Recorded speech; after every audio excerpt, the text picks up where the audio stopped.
በወላይታ ሶዶ ዩኒቨርሲቲ የቦዲቲ ካምፓስ ዘንድሮ ተማሪዎችን በመቀበል ስራ መጀመሩ ለህብረተሰቡ ጥያቄ ምላሽ የሰጠ በመሆኑ በካምፓሱ የትምህርት አሰጣጥ ውጤታማ እንዲሆን የሁሉም አካላት ድጋፍ እንደሚያስፈልግ የደቡብ ኢትዮጵያ ክልል የመንግስት ዋና ተጠሪ አቶ ገብረ መስቀል ጫላ ገለጹ።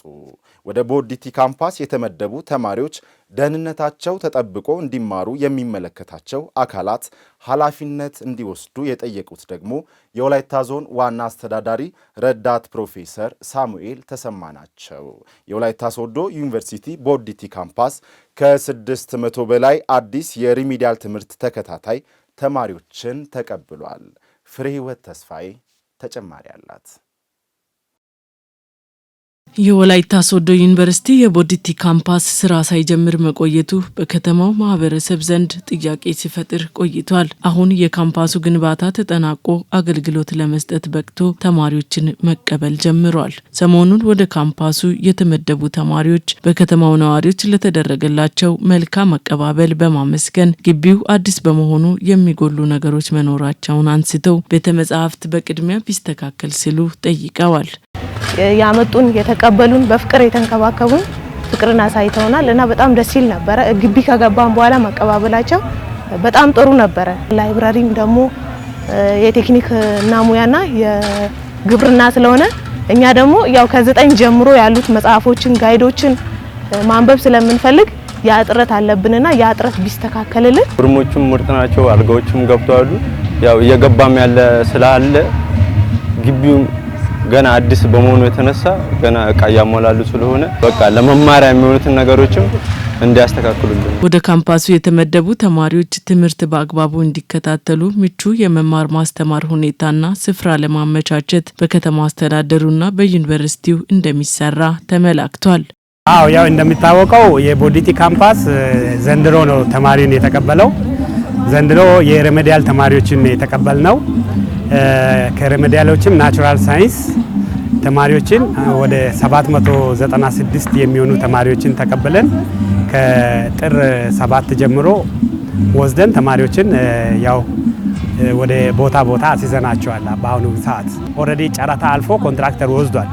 ቦታውንም ሴሌክት አድርገን ከተወሰነ ጊዜ በኋላ ግንባታዎች ይጀመራሉ። ከዛ ውጪ ደግሞ ከደህንነት ጋር የተገናኘ እኛ የአካባቢ ወጣቶችን ስልጠና አዌርነስ ክሬት አድርገናል። የኛ ጥበቃዎቹ ይገባሉ። ምንም ለጸጥታ ስጋት የሚሆን ነገር የለም። ለከተማ አስተዳደር ለዩኒቨርሲቲ ተማሪዎችም ይሁን ለአጠቃላይ ለዩኒቨርሲቲ ስታፍ ለስራ ለመማር ማስተማር ስራ ምቹ እንዲሆን አስፈላጊው ነገር ሁሉ ከከተማ አስተዳደር ይደረጋል። በተጨማሪም በስተመጨረሻም ከዛሬ 6 ዓመት በፊት ቀድሞ በቤቶች ልማት ኤጀንሲ ተገንብተው ለረጅም ዘመናት ቆሞ የነበረው ህንፃ ወደ ስራ ማስገባት እንዳለበት ታምኖ በታሪክ አጋጣሚ የነን መነሻ ሐሳብ በመቀበል ህንፃው ለዩኒቨርሲቲ እንዲተላለፍ የወሰኑት ከፍተኛ የአመራር አካላትን ጨምሮ ይህ ተቋም ይሁን እስኪሆን ድረስ ማለትም እስከ ዛሬው ቀን በረጅም ጊዜ ሂደት ውስጥ ከፍተኛ አስተዋጽኦ ያበረከቱ ቦታዎች በፊት ላደረጉት ትብብር ብቻም ሳይሆን ቀጥለን ለምንሰራው ስራ ጭምር ለሚያሳዩት ይሁንታ እና ትብብር በእኔና በከተማ አስተዳደር ስም ትልቅ እውቅናና ምስጋና ለማቅረብ የዩኒቨርሲቲው ፕሬዝዳንት ዶክተር ጉሌ ጉቼ የካምፓሱን አቅም ለማሳደግና በቂ አደረጃጀት ለመፍጠር የሁሉም አካላት ትብብር ያስፈልጋል ብለዋል። ዞኑ ማሰብ ያለበት ይሄ ተቋም አሁንም እደፍራለሁ ከካምፓስነት ወደ ዩኒቨርሲቲ ማደግ እንደሚችል ታሳቢ በማድረግ የሚያስፈልጉ ነገሮችን በመተባበር ራዕዩን ከኛ ጋር እንድንሰንቅ እጠይቃለሁ። ከሀገሪቱ ከተለያዩ አካባቢዎች የመጡ ተማሪዎች በከተማ አስተዳደር በሚኖራቸው ቆይታ ደህንነታቸው ተጠብቆ ትምህርታቸውን በተገቢ እንዲከታተሉ የከተማው ነዋሪዎች እንዲደግፏቸው ጥሪ ቀርቧል። በርካታ ተማሪዎች ወደ ወላይታ ሶዶ መርጦ ሲመጡ ያለ ምክንያት አይደለም። አካባቢው ሰላማዊ ስለሆነ ምቹ ስለሆነ ህዝቡ እንደራሱ ልጆቹን ተቀብለው ማስተናገድ የሚችል ነው ብሎ የልጆቹ ቤተሰብ ሁሉ በእኛ ላይ እምነት ስለጣሉ ነው። ስለዚህ እንደኛ ልጆቻችን ተንከባክበን ተመርቀው እስኪወጡ ድረስ ዛሬ ሪሜዲያል ጀመርነው ይቀጥላል።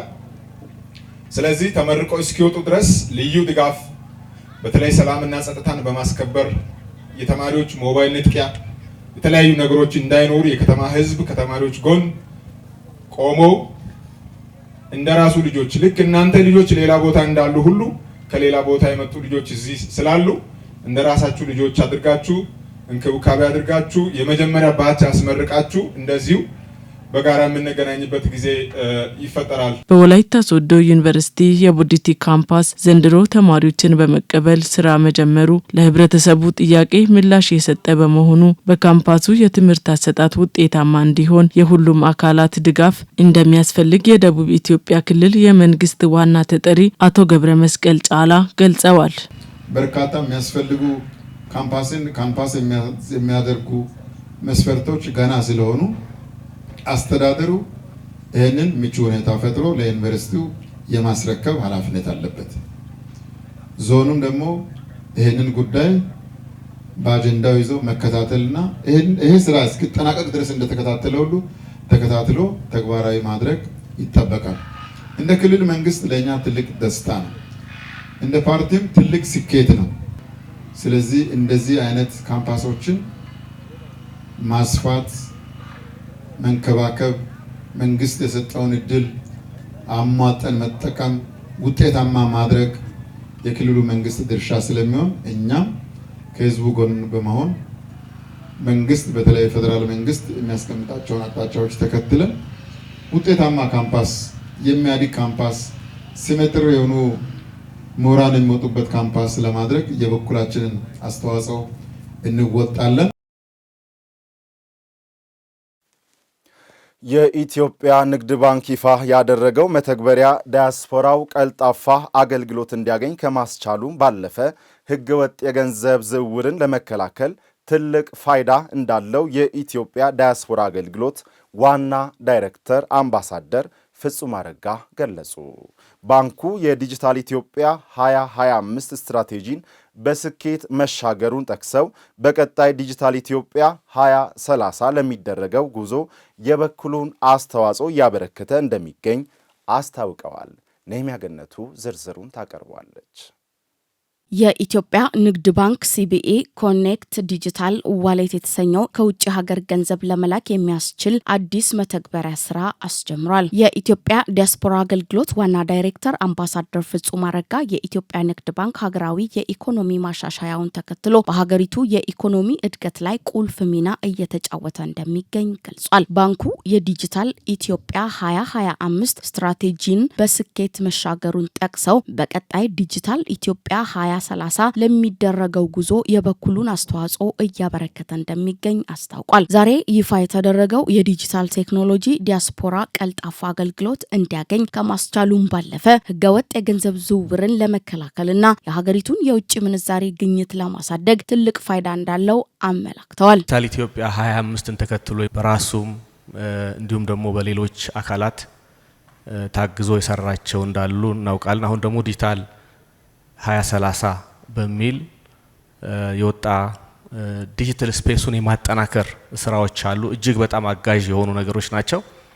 እነዚህን ተከትሎ ዛሬ ይፋ ካደረገው ሲቢኢ ኮኔክት ጋር ብዙ ችግሮችን የሚፈታ እንደሆነ እምነቴ ነው። ውጭ ሆነው በቀላሉ በዲጂታል ዋሌቱ ገንዘብ የሚልኩበት ሁኔታ አንዱ ጋፕ የሚፈጥርባቸው እውቀት ብቻ ነው። ያ ደግሞ በኤጀንት የሚሸፈን ከሆነ የነዚህ ችግራቸው ተፈቷል ብለን እንወስድ እንችላለን። አገራችንም ኢንቨስትመንት እንዲጠናከር የሚያደርግ ነው። ህገወጥነትንም የሚከላከል ነው። የንግድ ባንክ ፕሬዝዳንት ተወካይና የኮርፖሬት አገልግሎት ምክትል ፕሬዝዳንት ኤፍሬም መኩሪያ በበኩላቸው ባንኩ በየወቅቱ አሰራሩን በማዘመን ቀልጣፋና ውጤታማ አገልግሎት እየሰጠ መሆኑን ተናግረዋል። ዲጂታል ኢትዮጵያን እውን ለማድረግ ባንኩ የዲጂታል ቴክኖሎጂዎችን በማስፋፋት ላይ እንደሚገኝ አስታውቀዋል። ስራ ላይ የዋለው መተግበሪያ የባንኩን የዲጂታል ጉዞ ወደ ላቀ ደረጃ የሚያሸጋግር መሆኑን ጠቅሰው በሀገር ውስጥና በውጭ ሀገር የሚገኙ ደንበኞችን ይበልጥ የሚያስተሳስርና የሐዋል ሂደትን የሚያቀላጥፍ መሆኑን ተናግረዋል። ባንካችን የሲቢኢ ኮኔክት ዲጂታል ዋሌት መተግበሪያ ሙሉ ባለቤትና ተጠቃሚ ሲሆን ይህም የዓለም አቀፍ ደንበኞችን ፍላጎት ለማርካትና የሀገራችን የውጭ ምንዛሬ ግኝት ለማሳደግ በጣም ወሳኝ እርምጃ ነው። ይህ የዋሌት መተግበሪያ ዓለም አቀፍ ደረጃውን ያሟላ ደህንነቱ የተጠበቀና አስተማማኝ ባንካችን አዲስ አይነት የዲጂታል ፋይናንስ አገልግሎት መድረክ በማስተዋወቅ እንዲሁም በተመጣጣኝ ዋጋ የውጭ ምንዛሪ የሐዋላ አገልግሎት በመስጠት በዘርፉ የገበያው ድርሻ እንዲመራ የሚያግዝ ነው። መተግበሪያው በኢትዮጵያ የፋይናንስ ስርዓት ባለው የዲጂታል ቴክኖሎጂ ላይ ትልቅ ለውጥ የሚያመጣ መሆኑን መተግበሪያውን ከንግድ ባንክ ጋር በመተባበር ያበለጸገው የስታር ፔይ ዋና ስራ አስፈጻሚ በሱ ፍቃድ ጌታቸው ገልጸዋል። መንግስት ለቴክኖሎጂ ኩባንያዎች የፈጠረውን ምቹ ሁኔታ መሰል ፈጠራዎች እንዲበራከቱ ማድረጉን ጠቅሰው በቀጣይም ሌሎች የቴክኖሎጂ ውጤቶችን ለማበልጸግ እንደሚሰሩ አስታውቀዋል። ብዙ ጊዜ ቴክኖሎጂ ኢኖቬሽን ሲመጣ የህግ ማዕቀፎች ባለመኖራቸው ቻሌንጅድ እንሆናለን። እንግዲህ አሁን መንግስታችን ይህንን በደንብ አዳምጦ ለቴክኖሎጂ ቦታ ሰጥቶ ይሄ ፕሮዳክት ወጥቶ ልዩ ለውጥ ማምጣት እንዲችልና ለሀገር እንዲጠቅም በማሰብ ፍቃድ ሰጥቶናል።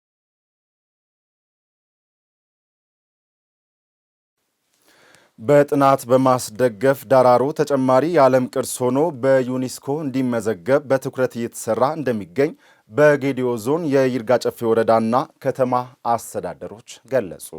ይህ የተገለጸው የዳራሮ በዓል አካል የሆነው የባህልና ሲምፖዚየም የይርጋ ጨፌ ወረዳና ከተማ አስተዳደር በጋራ ባካሄዱበት ወቅት ነው።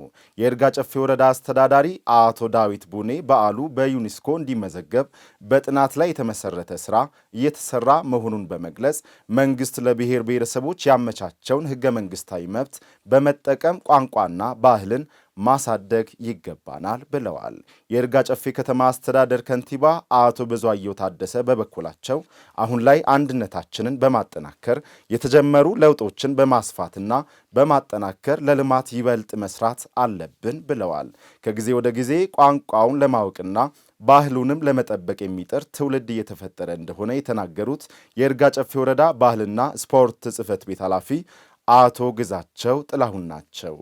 የብሔሩን ጌዴኦፋን ቋንቋ የሳይንስና የጥናት ቋንቋ ለማድረግ እየተሰራ እንደሚገኝና ለዘመናት ተጠብቆ ለዛሬ የበቁትን ቱባ ባህሎችን ማስቀጠል እንደሚገባ አቶ ግዛቸው ጠቁመዋል።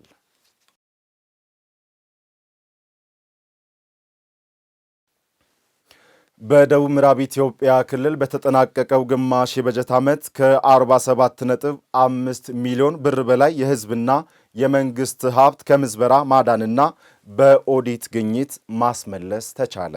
የክልሉ ስነ ምግባርና ጸረ ሙስና ኮሚሽን ኮሚሽነር ሙሉ ሰው ዘውዴ እንዳሉት በተጠናቀቀው ግማሽ የበጀት ዓመት 659 ጥቆማ ከህብረተሰቡ ቀርቧል። በዚህም መሰረት ለ171 ጥቆማዎች አስቸኳይ የመከላከል ስራና ለ138 ጥቆማዎች አስተዳደራዊ እርምጃ በመውሰድ መፍትሄ መሰጠቱን አረጋግጠዋል። በአስቸኳይ ሙስና መከላከልና በኦዲት ግኝት ከ47 ሚሊዮን 560 ሺህ ብር በላይ የመንግስትና የህዝብ ሀብት ከምዝበራ ማዳን መቻሉንና ተመዝብሮ የነበረም በኦዲት ግኝት እንዲመለስ መደረጉን ተናግረዋል። ከዚህም ውስጥ 25 ሚሊዮን 444 ሺህ ብር በቅድመ መከላከል ከምዝበራ መዳኑንና ቀሪው በኦዲት ግኝት መመለሱን ገልጸዋል። በተጨማሪም 13000 ካሬ ሜትር የከተማና 166 ሄክታር የገጠር መሬት በሙስና ቅድመ መከላከል ስራ ማዳን ተችሏል ብለዋል። በሌላ በኩል የ1281 ሰራተኞችንና 120 ከፍተኛ የመንግስት አመራሮችን ሀብት በአዲስ የመመዝገብ ስራ መከናወኑን አመላክተዋል። ዘገባው የኢዜአ ነው።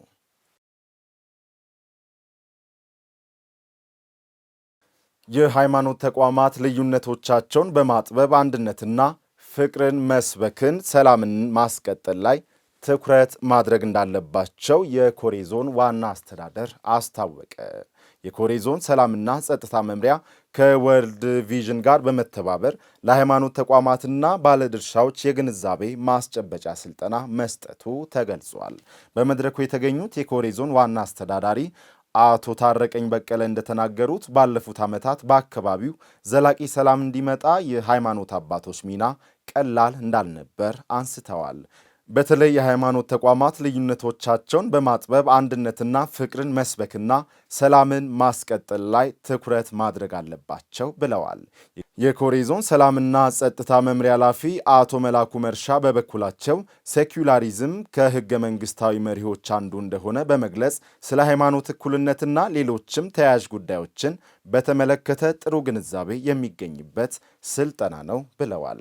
በወርልድ ቪዥን ኢትዮጵያ ኮሬና አካባቢ ፕሮግራም አስተባባሪ አቶ አለማየሁ አበበ ወርልድ ቪዥን በሰላምና ጸጥታ፣ በሴቶች፣ በህፃናትና በልማታዊ ፕሮግራሞች ላይ በአካባቢው በርካታ ስራዎችን በመስራት ላይ እንደሚገኝ ነው የገለጹት። ደቡብ ሬዲዮና ቴሌቪዥን ድርጅት እንደዘገበው